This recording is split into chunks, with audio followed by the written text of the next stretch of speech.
Assalamualaikum warahmatullahi wabarakatuh. Halo everyone, perkenalkan, nama saya Ismianto Rohma, mahasiswa dari STIM Blora. Saya dari kelas 6, nomor NIM 243041. Pada kesempatan kali ini, saya akan menceritakan dongeng yang berjudul Timun Mas. Timun Mas ini merupakan sebuah dongeng yang berasal dari Jawa Tengah. Cerita ini saya ambil dari buku yang berjudul Cerita Rakyat Nusantara 34 Provinsi yang ditulis oleh Lion Nur Alia dan Lin Imadut dan diterbitkan oleh Ruang Kata Indrin Kawan Pustaka tahun 2017. Beginilah ceritanya. Alkisah. Di sebuah desa di Jawa Tengah hiduplah seorang janda tua bernama Mbok Srini. Ia hidup sebatang kara dan sudah sejak lama ia sangat menginginkan kehadiran seorang anak. Betapa bahagianya diriku apabila diriku dikaruniai seorang anak untuk menemani masa tuaku, pikir Mbok Srini. Suatu malam, Mbok Srini bermimpi didatangi oleh sosok makhluk raksasa yang sangat besar. Makhluk itu menyuruh Mbok Srini untuk pergi ke hutan dan mengambil sebuah bungkusan yang ada di bawah pohon besar. Saat terbangun, Mbok Srini teringat akan mimpinya itu. Ia pun bergegas menuju ke hutan, ke tempat yang ditunjukkan oleh raksasa itu. Betapa terkejutnya!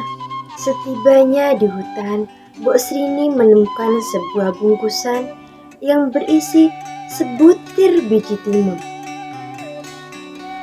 Tanpa ia sadari, sesosok makhluk raksasa muncul di hadapan Mbok Srini. Mbok Srini ketakutan. Ampun Tuhan raksasa, jangan makan aku. Aku masih ingin hidup.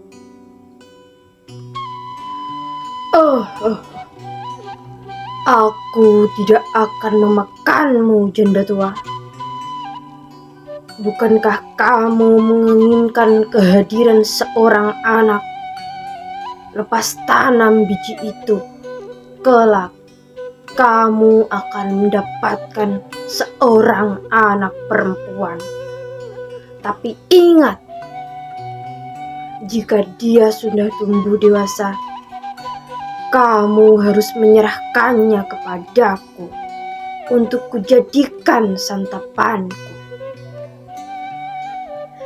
Karena sangat menginginkan kehadiran seorang anak, Mbok Srini pun setuju. Mbok Srini pulang dan menanam biji timun itu di ladangnya. 2 bulan kemudian, timun itu tumbuh dengan baik. Tetapi timun ini berbeda dengan timun-timun lainnya.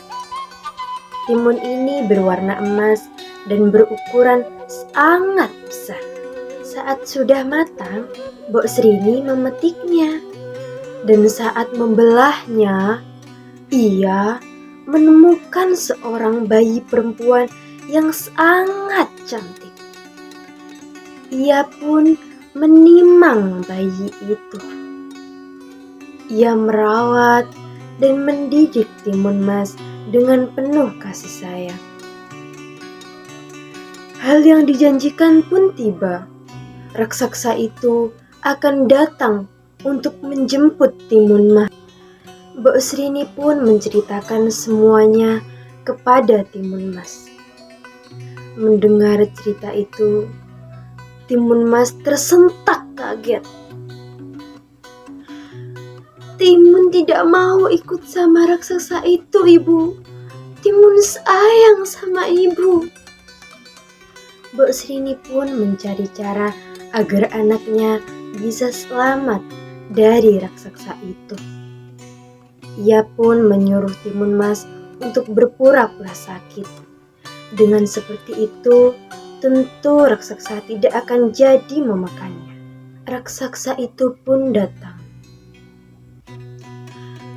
Ampun Tuan Raksasa, anak itu sedang sakit keras. Jika kamu memakannya sekarang, tentu dagingnya tidak akan enak.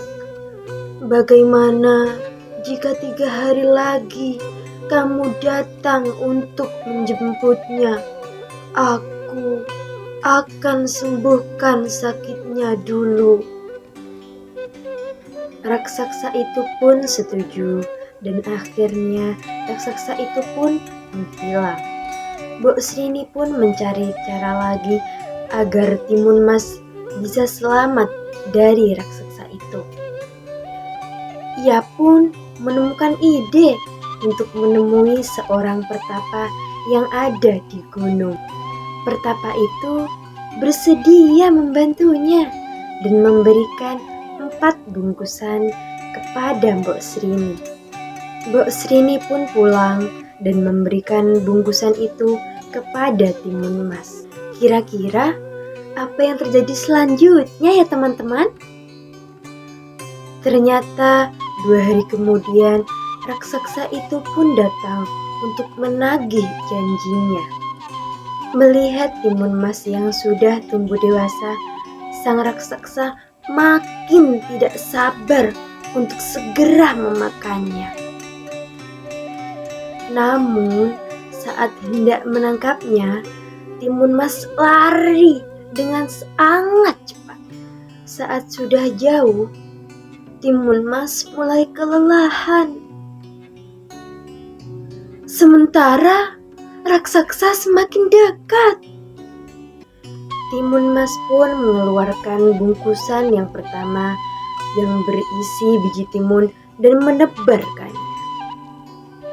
Dalam sekejap, hutan dan sekitarnya berubah menjadi ladang timun yang mengikat tubuh sang raksasa. Tetapi raksasa itu berhasil melepaskannya. Timun Mas pun mengeluarkan bungkusan kedua yang berisi jarum dan menebarkannya.